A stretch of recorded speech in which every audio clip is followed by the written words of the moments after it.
దేవుని పరిశుద్ధ గ్రంథం నుండి లూకా సువార్త 7వ అధ్యాయం 11 నుంచి 16 వచనాల వరకు చదువుకుందాం. వెంటనే ఆయన నయీనను ఒక ఊరికి వెలుచుండగా ఆయన శిష్యులను బహుజన సమూహమును ఆయనతో కూడా వెలుచుండరి. ఆయన ఆ ఊరి గవిని యొద్దకు వచ్చినప్పుడు చనిపోయిన ఒకడు వెలుపలకి మోసుకొని పోబడుచుండెను. అతని తల్లికి అతడొక్కడే కుమారుడు, ఆమె విధురాలు. ఆ ఊరి జనులు అనేకులు ఆమెతో కూడా ఉండేది. ప్రభు ఆమెను చూచి ఆమె యందు కనికరపడి ఏడవ వద్దని ఆమెతో చెప్పి దగ్గరకు వచ్చి పాడెను ముట్టగా మోయిచున్నవారు నిలిచి ఆయన, చిన్నవాడా లెమ్మని నీతో చెప్పుచున్నాననగా ఆ చనిపోయిన వాడు లేచి కూర్చుండి మాటలాడసాగెను. ఆయన అతని తల్లికి అప్పగించెను. అందరూ భయక్రాంతులై మనలో గొప్ప ప్రవక్త బయలుదేరి ఉన్నాడనియు దేవుడు తన ప్రజలకు దర్శనము గ్రహించి ఉన్నాడనియు దేవుణ్ణి మహిమపరిచిరి. దేవుడి కొద్ది వాక్యాన్ని మనందరి వెనుకల్లో దీవించి ఆశీర్వదించునుగాక. శుభాభివందనాలు తెలియజేస్తున్నాం. ఈ రాత్రికాల ఆరాధనలో ఆహ్వానించబడిన ప్రతి ఒక్కరికి, అలాగే సమయానికి సమర్పితులకు క్రైస్తవ ఫెలోషిప్ తరఫున యేసుప్రభు నామములో వందనాలు తెలియజేస్తున్నాం. గడిచిన దినాల్లో జరిగిన దేవుడు చేసిన కార్యాన్ని నా వ్యక్తిగత జీవితంలో, కుటుంబ జీవితంలో చేసిన కార్యాన్ని ఒక 5 నిమిషాలు సాక్ష్యం పంచుకొని వాక్యంలోకి వెళ్ళిపోవడం. అందుకంటే ముందు ప్రార్థన చేసుకున్నాం. ప్రార్థన. ప్రేమ నమ్మకం కలిగిన ప్రియ పరలోక రాజా, మహోన్నతుడ, ఘనమైన నీ నామాన్ని బట్టి, గంభీరమైన నీ ప్రేమను బట్టి నీ పాదస్థాన్ని చూస్తున్నాను. రే ప్రభువా, మహోన్నతమైన నీ నామము గణపరచువాడి నిమిత్తము జ్ఞాపకం చేసుకోండి.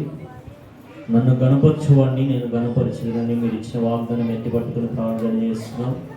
మిమ్మల్ని గణపరచడానికి, ఈ నామాన్ని మహిమపరచడానికి సాక్షిము, వాక్యము, మీరు అనుకుంటున్న జనుల్లో ఏదైతే కార్యం జరగాలనుకుంటున్నారో అతి కార్యం జరుగు నిమిత్తము జ్ఞాపకం చేసుకోండి. నీ శిలువ రక్త ప్రోక్షణ, నీ శిలువ కార్యం జరిగించండి. దేవా, నీ అధికారం కిందకి ప్రతి మనస్సాక్షిని అప్పచెప్తున్నాం. నన్ను మీరు స్వాధీనపరచుకోండి. నా మనస్సు పైన నీ అధికారం ఉంచండి. ఎక్కడ మనిషి మనసు మాట పని చేయకున్నట్లు కృప చూపించండి. మనిషిని మాట ఏ మనిషినికి మేలు చేయలేదు, కానీ నీ మాట మనిషిని బాగుపరుస్తుంది కనుక యేసు ప్రభు నామంలో నీ మాటను కోరుకుంటున్నాం. మీరు అనుకుంటున్న స్థితిలో మనుషులందరితో మీరు మాట్లాడి మహిమ ఘనత ప్రభావంలో కీర్తి పొందమని యేసు క్రీస్తు ప్రభు ఘనమైన నామంలో ప్రార్థించి అడిగి బతిమలాడి వేడుకుంటున్నాం తండ్రి, ఆమేన్.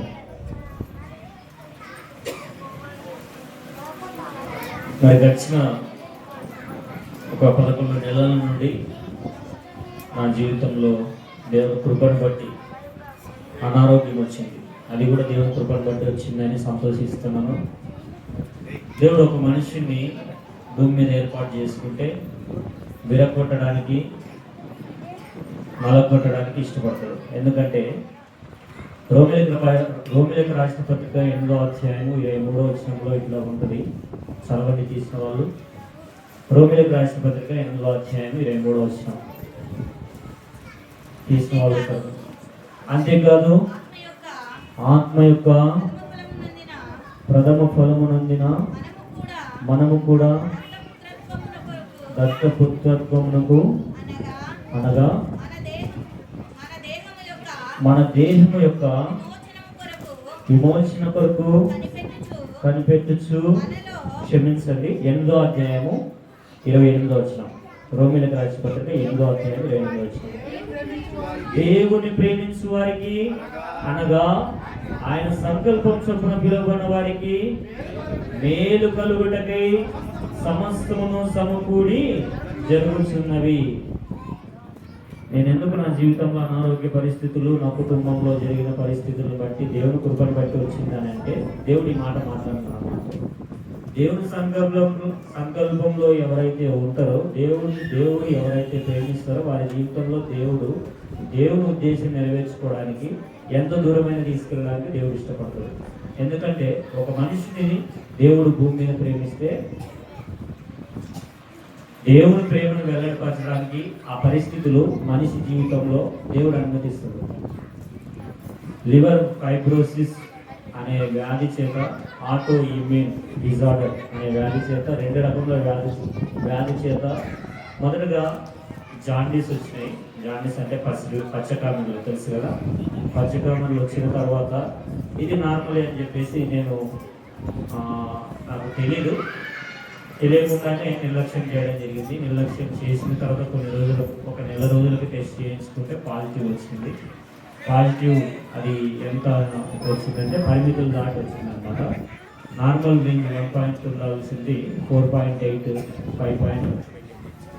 5 వెళ్ళినప్పుడు ఇది దేవుని ఉద్దేశము కాదని చెప్పేసి నేను దేవుని చిత్తం తెలుసుకున్నప్పుడు దేవుని చిత్తమే అని దేవుడు నాతో మాట్లాడడం జరిగింది.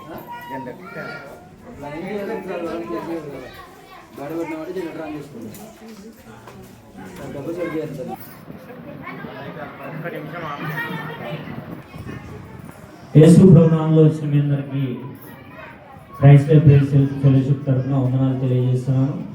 దేవుడు గత 11 నెలల కిందట దేవుడు నా జీవితంలో తెలిసిన విషయాన్ని, లివర్ ఫైబ్రోసిస్ అనే వ్యాధి చేత, ఆటో ఇమ్యూన్ డిజార్డర్ అనే వ్యాధిగ్రస్తులుగా ఉన్నప్పుడు దేవుడు నాతో మాట్లాడిన మాట రోమీయులకు రాసిన పత్రిక 8:2 ద్వారా మాట్లాడుతూ వచ్చినాడు. ఎందుకు ఇంత పరిస్థితి నా జీవితంలో సంభవించిందన్నప్పుడు నేను నిన్ను ప్రేమిస్తున్నాను కాబట్టి ఈ పరిస్థితి వచ్చింది అని చెప్పేసి దేవుడు మాట్లాడినాడు. ఆ వ్యాధి యొక్క గుణలక్షణాలు, ఆటో ఇమ్యూన్ డిజార్డర్ అంటే ఆ వ్యాధి యొక్క లక్షణం ఏమిటంటే ఏ ట్యాబ్లెట్ కానీ, ఏ మందు కానీ, ఏ ఇంజెక్షన్ కానీ బాడీకి తీసుకున్నా కూడా ఏది పనిచేయదు.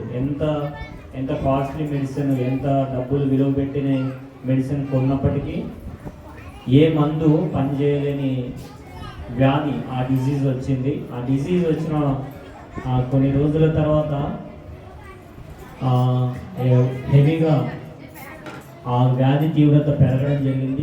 వ్యాధి తీవ్రత పెరిగినప్పుడు కర్నూలు జనరల్ హాస్పిటల్లో అడ్మిట్ కావడం జరిగింది. అడ్మిట్ అయినప్పుడు అక్కడ లివర్ ఫంక్షన్ టెస్ట్ ద్వారా లివర్ ఎలా ఉంది అనే పరీక్ష ద్వారా నిర్ధారణ చేసి లివర్లో కొంచెం ఇన్ఫెక్షన్ ఉంది, అది ఎలాంటిది అనేది కనుక్కోవడానికి లివర్లో నుండి కొంత భాగాన్ని కట్ చేయాలి, ఒక ముక్క కట్ చేసి లివర్లో నుండి కట్ చేసి చూడాలి అని చెప్పేసి చెప్పారు.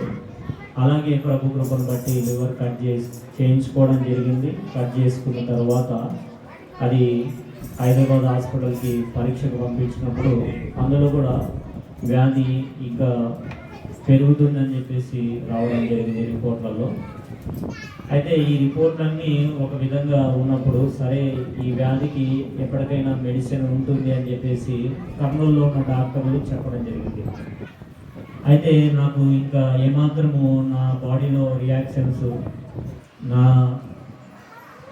రోగనిరోధక శక్తి తగ్గిపోవడం, నీరసం రావడం, ఇలాంటి విషయాలు పెరుగుతున్నప్పుడు భయం వేసి హైదరాబాద్ నిమ్స్ హాస్పిటల్కి వెళ్ళడం జరిగింది.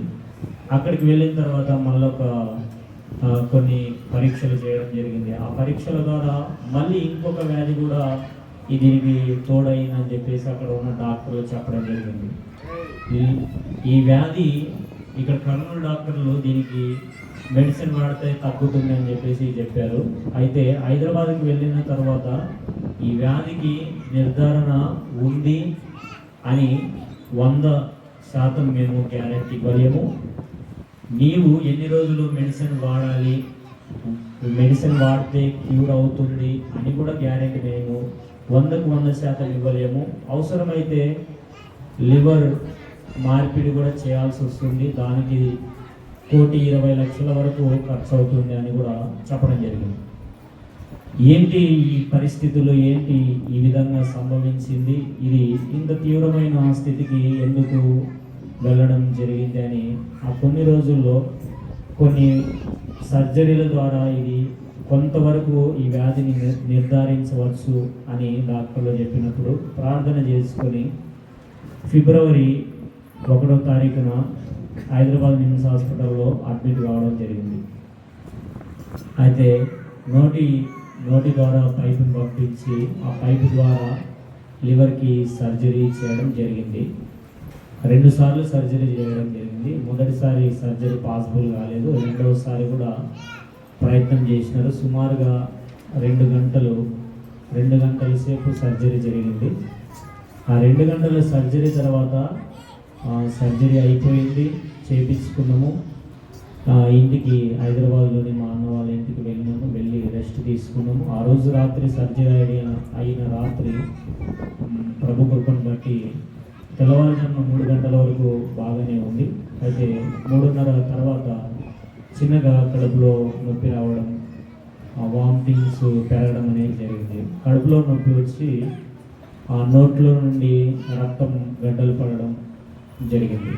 అట్లా జరిగిన తర్వాత మళ్ళీ వెంటనే నిమ్స్ హాస్పిటల్కి తెల్లవారుజామున వెళ్ళిపోయిన తర్వాత అక్కడ అడ్మిషన్ చేసుకోవడానికి అంగీకరించలేదు. చాలాసేపు మీకు ఆరోగ్యశ్రీ కార్డు లేదు కనుక మిమ్మల్ని మేము అడ్మిట్ చేసుకోలేము, డబ్బుల చేతనే మీరు అడ్మిట్ కావాలని చెప్పేసి అన్నారు. సరే, ప్రభు సాయం తీసుకుని డబ్బుల చేతనే అడ్మిట్ అయినాము. అడ్మిట్ అయిన తర్వాత అక్కడ ఆ రోజు ఆదివారము, డాక్టర్స్ ఎవరు లేరు.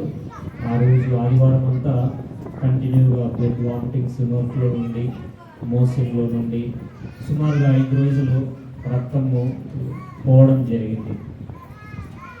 ఆ ప్రొసీజర్ ఏమైందంటే, ఆ ఆపరేషన్ చేసినప్పుడు లోపల ఆపరేషన్ చేస్తున్న సందర్భంలో లోపల ఉండే కడుపుకి లివర్కి మధ్యలో ఉండే ప్రేగులో నరంలో చిన్నపాటి ఒక 1 mm దారపు లాంటి నరము బొక్కబడిందని చెప్పినారు.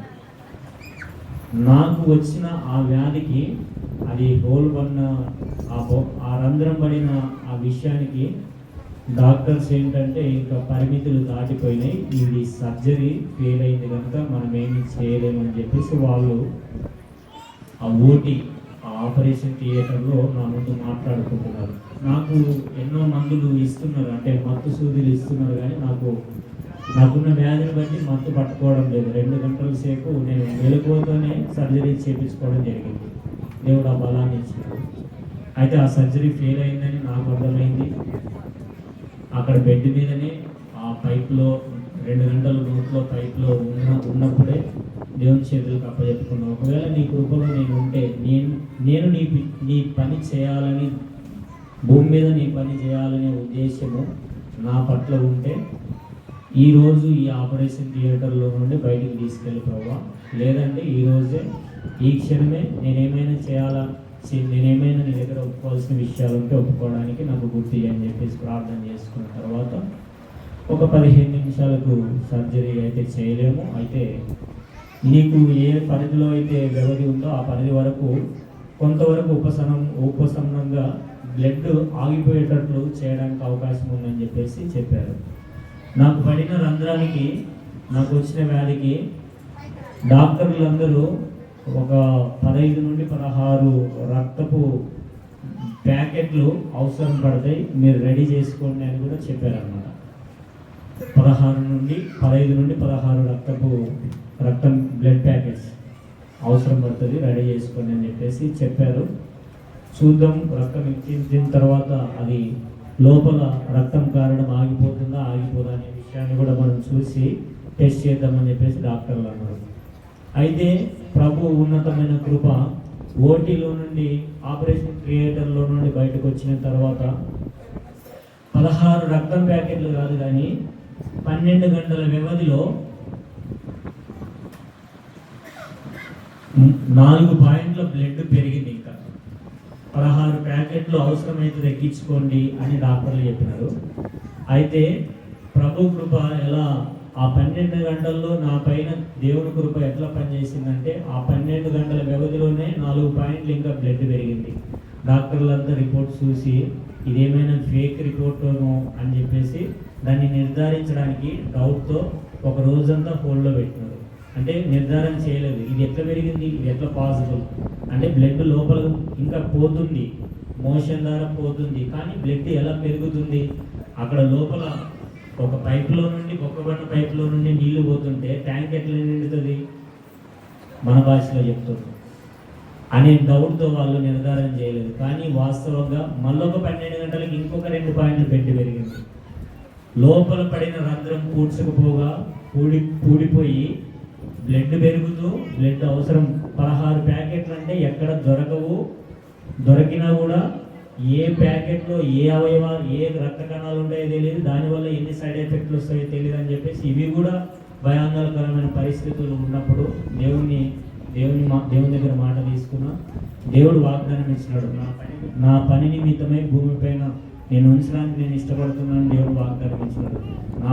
నా తరపున నేను రక్షించబడిన క్రైస్తవ ప్రేయర్ ఫెలోషిప్ అనే సహవాసము 3 రోజులు ఉపవాస ప్రార్థన, నీళ్లు లేకుండా. అంటే గొప్ప చెప్పడం లేదు, సంఘం ఒక వ్యక్తి కోసం ప్రార్థన చేస్తే దేవుడు ఏమైనా చేయడానికి సిద్ధంగా ఉంటాడు. సంఘంకున్న శక్తి అది. మనం ఎప్పుడు సంఘ కాపరి సంఘంగా కూడి ప్రార్థన చేద్దాం, సంఘంగా కూడి ప్రార్థన చేద్దాం అని ఎందుకంటాడంటే సంఘంకుండే బలం అది, సంఘంకుండే శక్తి అది. సంఘంగా కూడి ప్రార్థించినప్పుడు దేవుడు ఎంతైనా చేస్తాడు. సంఘంగా ప్రార్థన చేసినారు, దేవుడు సజీవుడిగా నన్ను ఈరోజు మీ ముందు ఉంచినాడు. ఇది నా స్వస్థత సాక్ష్యం. అట్లాగే మా భార్య విషయంలో కూడా దేవుడు గొప్ప కార్యం చేసినాడు. నాకు ఈ వ్యాధి నిర్ధారణ అయిన తర్వాత ఆ అమ్మాయికి 5 months కంప్లీట్ అయిపోయింది. ఆమెకు డాక్టర్లు ఏం చెప్పారంటే పిండ గర్భస్రావం, గర్భసంచి మొత్తం ఓపెన్ అయిపోయింది, మేము ఏమాత్రము గ్యారెంటీ ఇవ్వలేము లోపల ఉన్న బిడ్డకని చెప్పేసి చెప్పారనమాట. 5 నెలల్లో మేము హాస్పిటల్కి వెళ్ళినప్పుడు డాక్టర్ గారు ఏం చెప్పారంటే, మీరు ఒక 5 రోజులు ఉండి అబార్షన్కి 5 రోజులు ఉండి రండి అని చెప్పారు. 5 రోజులు ఉండి అబార్షన్ చేయించుకోవడానికి రండి, మీరు ఎక్కువ రోజులు అయితే ఉండలేరు, ఒకవేళ ఉన్నా కూడా బిడ్డ బ్రతికే ఛాన్స్ అయితే లేదు, 100కు 100% అని చెప్పేసి గ్యారెంటీగా డాక్టర్ గారు అబార్షన్ డేట్ రాసి ఇచ్చి పంపించినారు అన్నమాట. పలానా డేట్కి రండి, మీరు టైం చూసుకొని అని 5 రోజుల తర్వాత అబార్షన్కి రండి అని చెప్పేసి చెప్పినారు. అయితే ప్రభు కృప, ప్రభు వాత్సల్యత నా కుటుంబం పట్ల దేవుని ఉద్దేశం ఎలా ఉందంటే 5 రోజులు కాదు కానీ 5 నెలలు దేవుడు సంరక్షించి సజీవ స్థితిలో దేవుడు నాకు ఒక కుమారుని అనుగ్రహించినాడు. దేవునికే మహిమ కలుగుగాక, దేవునికే మహిమ కలుగుగాక. ఇది ఏ మనుషునికి సాధ్యం కాదు. ఎవరు డాక్టర్లు నా విషయంలో 100కు 100% చేతులు ఎత్తేసినారు. నా భార్య విషయంలో 100కు 100%, నా పిల్లల విషయంలో చేతులు ఎత్తేసినారు. అయితే అందరూ చేతులు ఎత్తేసిన దేవుడు నా చెయ్యి పట్టుకున్నాడు. నా చెయ్యి పట్టుకుని దేవుడు ఇచ్చిన వాగ్దానం చొప్పున నన్ను, నా కుటుంబాన్ని సంతోషకరమైన స్థితిలో ఈరోజు ఉంచినాడు. దేవుని కృప ఒక మనిషిని పట్ల అట్లుంటుంది. అందుకే దేవుడు ఏదైతే ఒక మనిషిని అనుమతిస్తాడో ఆ మనిషిని పట్ల దేవుని ఉద్దేశం అట్లుంటుంది. నాలాగా ఎందరైతే ఇలాంటి వ్యాధిగ్రస్తమైన స్థితిలో, ఇలాంటి రోదనకరమైన స్థితిలో ఉన్నారో మీకు అందరికీ నేను ఒకటే చెప్తున్నా, మీరు దేన్ని ఆశ్రయించకండి. నేను ఈ 11 నెలల్లో నేను నేర్చుకున్న విషయం ఏంటంటే, అందరూ ఎన్నో సలహాలు ఇచ్చినారు. ఆ తాయత్తు దగ్గరికి వెళ్దాము, ఆ మందగాడి దగ్గరికి వెళ్దాము, అక్కడ 10,000 కడదాము, ఇక్కడ చెట్టు తిందాము, అక్కడ పసరు తాగదాము. అవన్నిటి వల్ల నాకు నష్టం జరిగింది. నేను 100కు 100% చెప్తా. ఒక మనిషిని ఆలోచన చొప్పున నేను పసర మందు తినడం జరిగింది. అయితే ఆ పసర మందు వల్ల కూడా నాకు నష్టం జరిగింది. పసర మందులో కానీ, వ్యాధి టెంకాయ కొట్టడంలో కానీ, నిమ్మకాయ కొట్టడంలో కానీ, పలానా దేవుని దగ్గరికి వెళ్ళి మొక్కడం వల్ల కానీ నీకున్న వ్యాధి నీవు విడుదల కాలేవు. ఒకవేళ నీకు ఆ రోజు పోయిన రోజు అతనేడో మంత్రించి ఇంతకాలం నీ చేతిలో పెట్టి డబ్బులు లూటీ చేసి పంపిస్తాడేమో కానీ నీకు సంపూర్ణంగా ఉండే వ్యాధిని తీసేయలేదు. అది కేవలం యేసు ప్రభువుకు మాత్రమే సాధ్యమవుతుంది ప్రపంచంలో. ఆమేన్. అది ఎవరికి సాధ్యం కాదు. నువ్వు 1,00,000 కోట్లు పెట్టుకో, నీ ప్రాణానికి గ్యారెంటీ అయ్యదు. యేసు ప్రభువు దగ్గర ఒక్క 10 నిమిషాలు, ఒకే 10 నిమిషాలు కన్నీటితో నువ్వు నీ హృదయంలో నీ పట్ల దేవుని ఉద్దేశం ఏముందో ఒక 10 నిమిషాలు మోకరించు. నువ్వు గార్చే ప్రతి కన్నీటికి కీర్తన గ్రంథంలో ఒక మాట ఉంటుంది, మీ కన్నీళ్లు నా కవిలలో ఉంచబడినవి, మీరు గార్చే ప్రతి కన్నీళ్లు నా బుడ్డిలో ఉంచబడి ఉన్నాయంట. కీర్తన గ్రంథంలో ఉంటుంది ఆ మాట. అంటే మనం దేవుని దగ్గర కాల్చే ప్రతి కన్నీరు దేవుడు లెక్క చెప్తాడు. మనుషుల దగ్గర, తల్లి దగ్గర, తండ్రి దగ్గర, డాక్టర్ దగ్గర కాల్చే కన్నీళ్ళకి లెక్క చెప్పరేమో కానీ దేవుని దగ్గర కాల్చే మన ప్రతి కన్నీటి కొట్టుకి దేవుడు లెక్క చెప్తాడు. ఇది నా కుటుంబ సాక్ష్యము, నా రక్షణ సాక్ష్యము, దేవుడు నా పట్ల చేసిన మేలు సాక్ష్యము. వాక్యంలోకి ఒక 5 నిమిషాలు నేను వాక్యం చెప్పి ముగిస్తాను, దయచేసి క్షమించండి. 8:29 అయింది, 8:30 అయింది, 8:40కి పడుతాం. దేవుని పరిశుద్ధమైన బైబిల్ గ్రంథంలో నుండి లూకా సువార్త 7వ అధ్యాయము 11వ వచనము. తీసిన వాళ్ళు త్వరగా సహాయం చేయండి. వెంటనే ఆయన నాయును అను ఊరు వెళ్ళుచుండగా బహుజన సమూహము,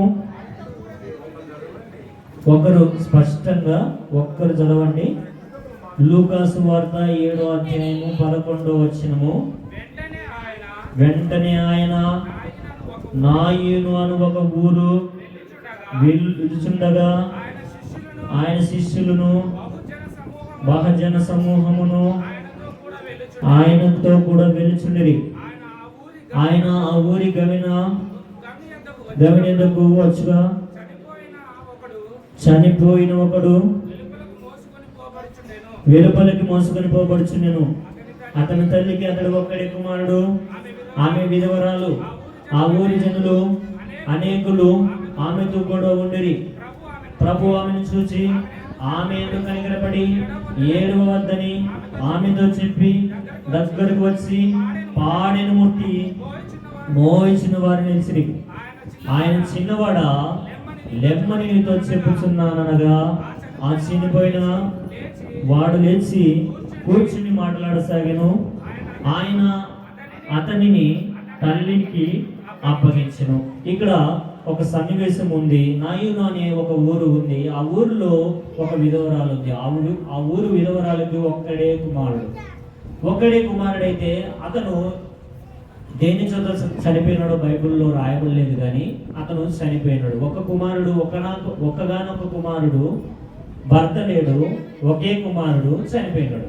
చనిపోతే ఆమె తరపున బంధుమిత్రులు, రక్త సంబంధికులు, విశ్వాసులు, ఆమెను అభిమానించే వాళ్ళు అందరూ పాడి తీసుకొని ఊరి గవిని వద్ద, అంటే చావిడి అంటారు కదా, ఊరి చావిడి దగ్గరికి మోసుకొని వస్తున్నారు. యేసు ప్రభు ఊరి బయట నుండి ఊరిలోకి ప్రవేశిస్తున్నాడు. ఊరిలోకి ప్రవేశిస్తున్నప్పుడు ఆ జన సమూహాన్ని చూసినాడు. ఏమైంది అంటే, ఇలా పలాని వారి కుమారుడు, పలాని వారు చనిపోయినారు అని చెప్పినప్పుడు యేసు ప్రభు ఆగినాడు. ఆగి నిలిచి అందరిని చూసినాడు. అందరూ ఏడుస్తున్నారు, ఏడ్చి వాళ్ళు ఏడుస్తున్నారు, బాధపడే వాళ్ళు బాధపడుతున్నారు, జాలిపడే వాళ్ళు జాలి పడుతున్నారు.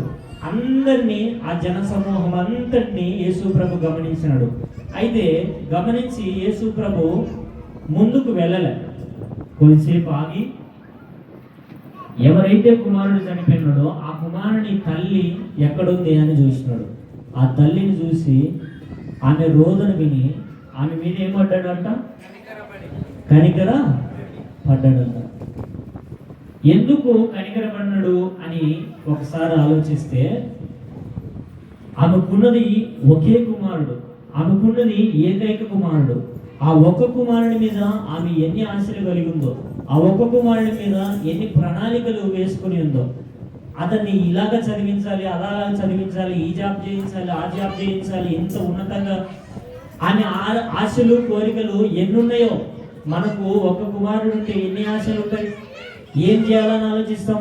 నా కుమారుడి కోసం ఇది చేయాలి, అది చేయాలి, ఆ మేడ కట్టాలి, ఈ మేడ కట్టాలి, ఇంత ఆస్తి సంపాదించాలి, ఇంత డబ్బు సంపాదించాలి, ఇట్లా కోరికలన్నీ ఉంటాయి కదా. అట్లాగే ఆ మనసును యేసు ప్రభు ఎరిగినాడేమో బహుశా.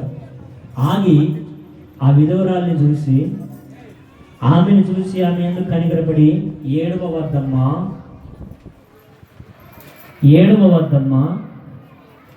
అని చెప్పి పాడెను ముట్టినాడు.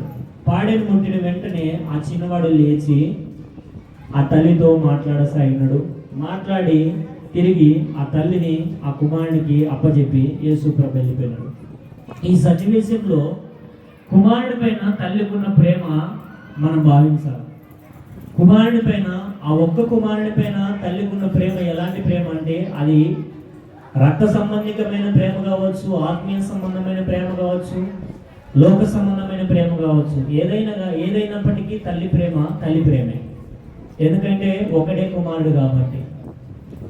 ఈ తల్లికున్న ఆ ప్రేమను బట్టి, ఆ ప్రేమ చనిపోయిన కుమారుణ్ణి లేపి, చనిపోయిన కుమారుణ్ణి, అతను మంచం మీద పడలే, వ్యాధిలో నుండి అతను విడుదల కాలే, అతను మాట్లాడలేని తత్వంలో నుండి మాట్లాడే స్థితికి రాలే, కుంటోడు కాదు, గుడ్డోడు కాదు, నడవలేనోడు కాదు, చనిపోయినడు, శరీరంలో ప్రాణమే లేదు. అయితే ఒక తల్లి ప్రేమ, ఒక తల్లి రోదన యేసు ప్రభు హృదయాన్ని కదిలించింది. యేసు ప్రభు హృదయాన్ని కదిలించింది కాబట్టే ఆమె మీద కనికరపడి యేసు ప్రభు చనిపోయిన కుమారుణ్ణి తిరిగి బ్రతికించినాడు. ఈరోజు మనము మన జీవితంలో పిల్లల్ని కలుగున్న మనము పిల్లల పట్ల ఎలాంటి ప్రేమ కలిగి ఉన్నాం? వాళ్ళ మీద వాళ్లకు ఏమాత్రము గీత పడకుండా చూసుకోవడానికి ఇష్టపడతాం, కానీ ఎప్పుడైనా ఒక్కరోజైనా, ఒక్కసారైనా, రోజులో ఒక్క క్షణమైనా నా పిల్లలు దేవునికి విధేయులుగా ఉన్నారా? దేవుని మాటలు వింటున్నారా? దేవుడు చెప్పే ఆజ్ఞలు పాటిస్తున్నారా? దేవుని ప్రేమకు విముక్తులై ఉంటున్నారా అని మనము తల్లిదండ్రులుగా ఆలోచిస్తున్నామా? ఈ రోజున ఈమె పెట్టింది లోకానుసారమైనదే కావచ్చు.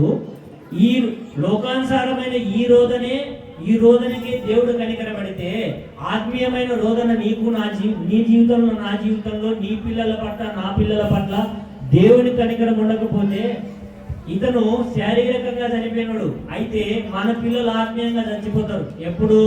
దేవుని విరుద్ధంగా ఎప్పుడైతే మన పిల్లలు పెంచబడతారో అప్పుడే చచ్చిపోతారు. చెట్టంత కొడుకు నిన్ను నడి బజార్లో చెంపదెబ్బ కొట్టినప్పుడు చచ్చిపోవు. తన హృదయంలో నిన్ను బట్టి ప్రేమ పోయినప్పుడు అప్పుడే చనిపోతావు. అలాంటి కొడుకులు బ్రతికున్నా లేకపోయినా ఒకటి ఆయన భావం వస్తుంది చూడు. అలాంటి భావం వచ్చినప్పుడే నీ పిల్లలు నువ్వు కరెక్ట్ పెంచలేదు, దేవుని ప్రేమ నీ పిల్లలకి ఇవ్వలేదని అర్థం. గుర్తుపెట్టుకో.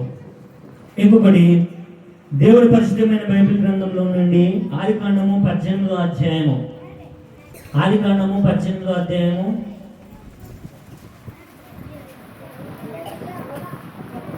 20వ వచనము, ఆదికాండము 18. మరియు యెహోవా సొదొమ గొమొర్రా మొర గొప్పది గనుకను వాటి పాపము బహుభారమైనది. ఇక్కడ ఒక పట్టణం ఉంది, ఆ పట్టణం పేరు సొదొమ గొమొర్రా. సొదొమ గొమొర్రా అనే పట్టణము, ఆ పట్టణంలో ఎలా ఉంటుంది అంటే, ప్రతి ఇంట్లో టీవీ లేని ఇల్లు ఎవరైనా ఉందా? ఇక్కడ ఉన్న వాళ్ళు టీవీ లేని వాళ్ళు ఎవరైనా ఉన్నారా?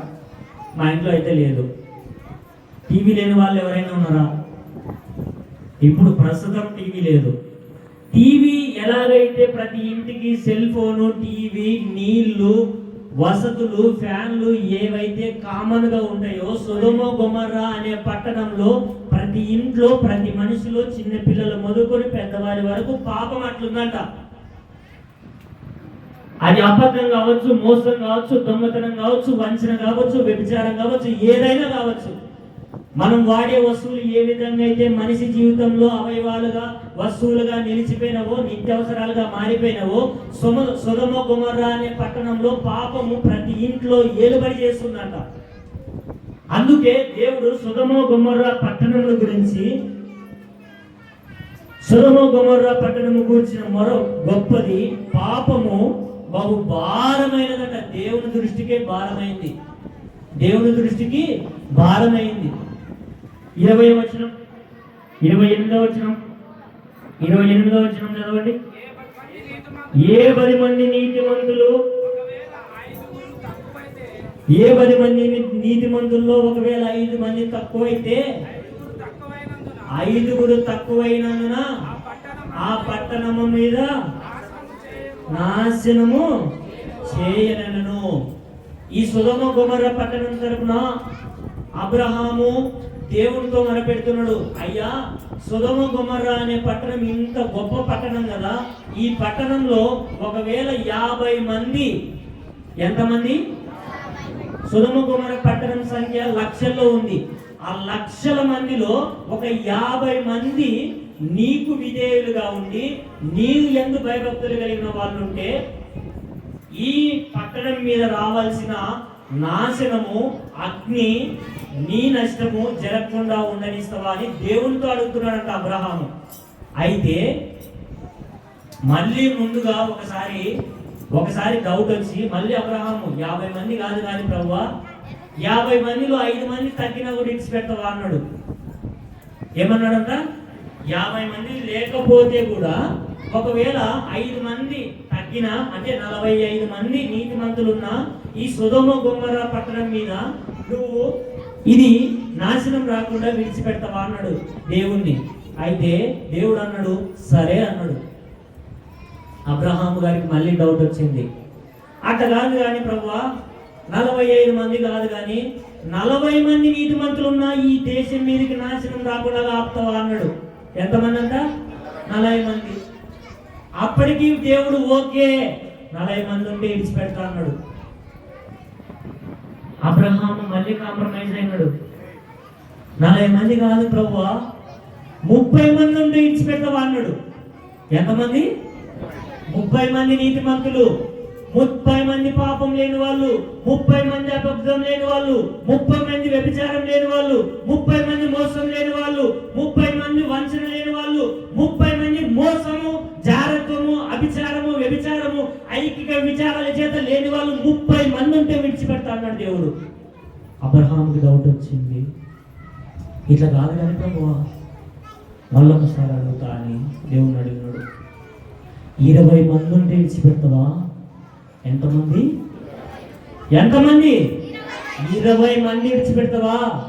లక్షల మంది ఉన్న ఈ సొదొమ గొర్రె పట్టణం నాశనం కాకుండా ఈ దేశంలో, ఈ ప్రజల్లో, ఈ పట్టణంలో, ఈ లక్షలాది మందిలో 20 మంది నీతిమంతులు ఉంటే నువ్వు ఈ దేశం మీదకి రావాల్సిన నష్టాన్ని, నాశనాన్ని తప్పిస్తావా ప్రభు అని దేవుడిని అడిగితే ఓకే విడిచిపెడతా అని దేవుడు మాటించినాడు.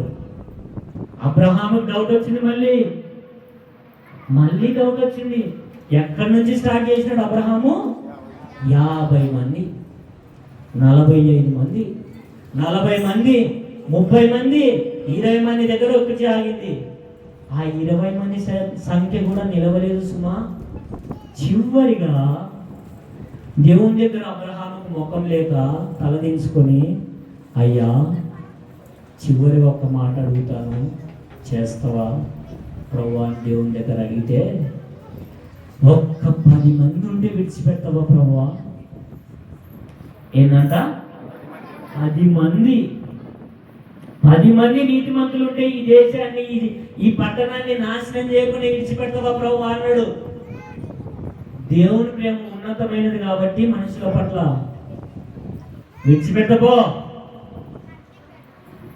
విడిచిపెడతాపో అబ్రహాము మాటిచ్చినాడు దేవుడు. అయితే సొదొమ గొమొర్రా పట్టణం విడిచిపెట్టబడిందా? నాశనమైంది. అంటే 10 మంది కూడా లేరు. ఇప్పుడు మనకు ఒక సవాలు. అబ్రహాము గారు సొదొమ గొమొర్రా పట్టణంలో లక్షలాది మంది ఉన్నప్పుడు దేవుని దగ్గర 50 మంది నీతిమంతులు ఉంటే విడిచిపెడతామని ప్రార్థన చేసినప్పుడు దేవుడు 4 పర్యాయము ఛాన్సులు ఇచ్చినప్పుడు అబ్రహాము ఆగిపోలే. 10 మంది కూడా లేరు అన్నప్పుడు సిగ్గుతో తల వంచుకొని వెళ్ళిపోయినాడంట. అక్కడ ఉంటుంది ఒక మాట, చదవండి. ఇదిగో అబ్రహాముతో మాట్లాడుట చాలించి వెళ్ళిపోయాను. అబ్రహాము తన ఇంటికి వెళ్ళిపోయినాడు. దేవుడికి విసుగొచ్చింది, అబ్రహాముకి విసుగొచ్చింది. ఎందుకు విసుగొచ్చిందంటే ఇంతమంది లక్షలాది జనాల్లో ఒక్క 10 మంది కూడా దేవుడి దృష్టిలో నీతిమంతులు లేకపోయిరే. ఒక్క 10 మందిని బట్టి దేవుడు 1,00,000 మందిని రక్షిస్తా అని దేవుడు చెప్తున్నాడే. మళ్ళీ చూడడానికి ఇంతమంది, ఇన్ని మందిరాలు ఉన్నాయి, ఇన్ని చర్చీలు ఉన్నాయి, ఇన్ని రోజులు ప్రార్థన చేస్తారు, తెల్లవారుజామున ప్రార్థనకు వస్తారు, ప్రతి సండే ఆరాధన తీసుకుంటారు, బల్ల తీసుకుంటున్నారు, దేవుని వాక్యం పట్టుకుంటారు, బైబిల్ పట్టుకొని తిరుగుతారు. ఆ దేశ జనాల్ని బట్టి అబ్రహాం అనుకున్నాడంట, ఏమని ఇట్లా అనుకున్నాడంట, ప్రతిరోజు ప్రార్థన చేస్తున్నారు జనాలు ఎంతో మంది, కనీసం ఇన్ని లక్షల మందిలో 50 మంది దొరకరా, 50 మంది దొరకరా, 50 మంది దొరకరా? ఎందుకంటే ఎన్నో సంఘాలు ఉన్నాయి, ఎన్నో చర్చిలు ఉన్నాయి, ఎంతో మంది విశ్వాసులు ఉన్నారు, ఎంతో సీనియర్ విశ్వాసులు ఉన్నారు. ఇంతమంది సీనియర్ విశ్వాసుల్లో 50 మంది దొరకరా అని ధైర్యంతో దేవుని దగ్గరికి వెళ్ళినాడు అబ్రహాము. అయితే 50 మంది కాదు సుమా, 10 మంది నీతిమంతులు లేరు. ఈ రోజు ఈ రాత్రికాల సమయం ముందు దేవుడు నీతో నాతో మాట్లాడుతున్నాడు. నీ ఇంటిని బట్టి, నా ఇంటిని బట్టి, నీ ఇంటి పాపాన్ని బట్టి, నా ఇంటి పాపాన్ని బట్టి ఏ విధంగా సహజమైన వస్తువులు మనం ఏ విధంగా అయితే సహజ వనరులు, సెల్ ఫోను, పుస్తకాలు, ఫ్యాన్లు ఏ విధంగా అయితే వాడుతున్నామో అట్లాగే ప్రతి మనిషిలో, ప్రతి మనసులో, చిన్న పిల్లలు మొదలుకొని పెద్దవారి వరకు నీ ఇంట్లో, నా ఇంట్లో పాపము, విగ్రహారాధన, వ్యభిచారము, ఐక్య విచారము ఏలుబడి చేస్తున్నాయి. కాబట్టి దేవుడు ఒక రోజు లెక్క నీ దగ్గరకు వచ్చి అడుగుతాడు, నీ ఇంట్లో ఒక్కరున్నా కూడా నీ ఇంటిని రక్షిస్తా అంటాడు. ఉన్నడా నీ ఇంట్లో? దేవుడు ప్రశ్నిస్తున్నాడు, దేవుడు అడుగుతున్నాడు ఈరోజు. నీకు లెక్కలేనితనం దేవుడు అంటే ఏమవుతుంది? దేవుడే కదా. ఎన్ని రోజులు చూడలేదు దేవుణ్ణి, ఎన్ని రోజులు ఎంతమంది ద్వారా వినలేదు. ఏముంది, ఈ రోజు పాపం చేస్తే రేపు తెల్లారే మళ్ళీ తెల్లవారుజాము ప్రార్థనకు వచ్చి 2 కల్దీలు కాలిస్తే దేవుడు క్షమిస్తాడు. ఇదా? అట్లా కాదు సుమా. దేవుడు లెక్క అడుగుతాడు ఒక రోజు. సొదొమ గొమొర్రా పట్టణం ఈ రోజు వరకు ఎన్ని సంవత్సరాలు, 2026 సంవత్సరాల క్రిందట దహించబడి దేవుని అగ్ని చేత దహించబడిన సొదొమ గొమొర్రా పట్టణంలో ఈ రోజు వరకు ఒక విత్తనం మొలకెత్తలేదు. ప్రపంచ పటంలో సొదొమ గొమొర్రా పట్టణం లేదు. ఇప్పుడు వెతకండి, గూగుల్లో వెతకండి, ఆన్లైన్లో వెతకండి, సొదొమ గొమొర్రా పట్టణం లొకేషన్ అని వెతకండి, దొరకదు. దేవుడు నాశనం చేస్తే నీ వంశపు పునాదులు వెత్తివేయబడతాయి, నీ ఇంటి పునాదులు వెత్తివేయబడతాయి. దేవుడు ప్రేమ అంటే అంత లెక్క లేదనమా. ఎన్ని రోజులు ఈ పాపం, ఎన్ని రోజులు ఈ మోసం, ఎన్ని రోజులు ఈ వ్యభిచారం, ఎన్ని రోజులు ఈ అవిధేయత, ఇంకా ఎన్ని తరాలు నువ్వు అట్లే చచ్చిపోతుంది, నీ పిల్లలు అట్లే చచ్చిపోయారు, నీ తరం వాళ్ళు అట్లే చచ్చిపోయారు. అదే విగ్రహారాధన, అదే బలి, అదే టెంకాయలు, అదే పూజలు, అదే చేతపళ్ళు, అదే చిత్ర పూజలు, ఇవేనా నీ జీవితం? దేవుడు ఒక రోజు వస్తాడు, లెక్క అడుగుతాడు. నీ ఇంట్లో ఒక్క నీతిమంతుడు కూడా లేకపోతే నాకు అర్థమవుతుంది, సమయం ముగిస్తా నేను. దేవుడు ఒక రోజు లెక్క అడిగితే, నీ ఇంట్లో ఒక నీతిమంతుడు ఉన్నాడా అని దేవుడు అడిగితే ఏం చెప్తావు? దేవుడు లెక్క చెప్పి తీర్పు నీ ఇంటికి తీరిస్తే, నీ ఇంటికి నా ఇంటికి తీర్పు తీరిస్తే వంశ పునాదులు ఎత్తివేయబడతాయి. దేవుడు హెచ్చరిస్తున్నాడు, జాగ్రత్త. దేవుడు హెచ్చరిస్తున్నాడు, జాగ్రత్త. దేవుడి ప్రేమ, దేవుడు నీ కోసం ప్రాణం పెట్టినల్లే, శిలువలో రక్తం కాచినల్లే, అయిపోయింది, లైట్ తీసుకున్నాం, నా పాపం నాతో పాటు పోతుంది అనుకుంటున్నాను, తరతరాలు వెంబడించబడుతుంది. జాగ్రత్త. దేవుడు హెచ్చరిస్తున్నాడు. దేవుడి వాక్యాన్ని దీవించి ఆశీర్వదించును గాక. ఆమేన్.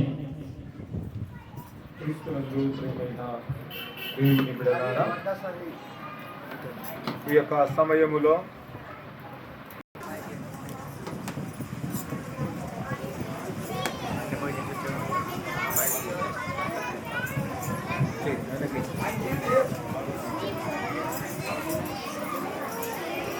కూర్చోండి.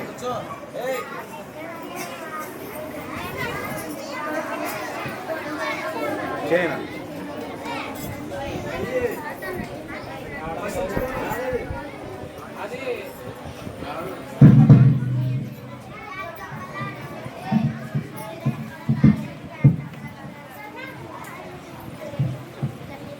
అందరూ కళ్ళు మూసుకుని ప్రార్థించుకుందాం. పరిశుద్ధుడా, ప్రేమ కలిగిన తండ్రి, దైవాలనైనా నీ బంగారు పాదములకు సంవత్సరం చెల్లించుకుంటున్నాం మా ప్రభువా. తండ్రి, నేను ఈ రాత్రి కాల సమయంలో నా ప్రభువా, నేను నీ సన్నిధిలో చేరినైనా ఇంతవరకు నా ప్రభువా చిన్న మందుగా కాదుకొని నైనా నిన్ను పాటల ద్వారా, సుఖీ, సంగీతముల ద్వారా చంద కర్రలు తేపో. చంద పట్టేటివి. చేసినందుకు నీకు స్తోత్రాలు, వందనాలు నా ప్రభువా. యేసయ్యా, తండ్రినైనా